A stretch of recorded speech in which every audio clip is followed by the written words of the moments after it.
বিরাট কোহলি ও রোহিত শর্মার পর আন্তর্জাতিক টি-20কে বিদায় বললেন রবীন্দ্র জাদেজাও। বারবাডোজে দক্ষিণ আফ্রিকাকে হারিয়ে ভারতের টি-20 বিশ্বকাপ জয়ের একদিন পর ইনস্টাগ্রাম বার্তায় অবসরের ঘোষণা দেন এই বাঁহাতি। ৩৫ বছর বয়সী জাদেজা ভারতের হয়ে ৭৮ টি-20 খেলেছেন। অবসর ঘোষণার বার্তায় জাদেজা লিখেছেন, কৃতজ্ঞ হৃদয়ে আমি আন্তর্জাতিক টি-20কে বিদায় জানাচ্ছি। গৌরবের সঙ্গে দ্রুতবেগে ছুটে চলা ঘোড়ার মতো আমি সবসময়ই দেশের জন্য সেরাটা দিয়েছি এবং অন্যান্য সংস্করণে সেটা করে যাব।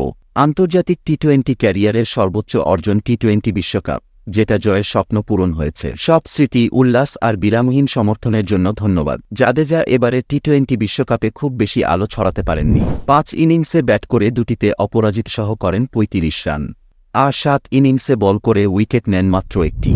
রোহিত ও কোহলি অবসর নেওয়ায় ভারতের আগামী টি-20 যে বড় পরিবর্তন আসতে যাচ্ছে, সে দলে হয়তো বয়সজনিত কারণে জাদেজারও শেষ দেখে ফেলতেন। তবে বিশ্বকাপ ট্রফি হাতে নিয়ে নিজ থেকেই সরে গেলেন জাদেজা।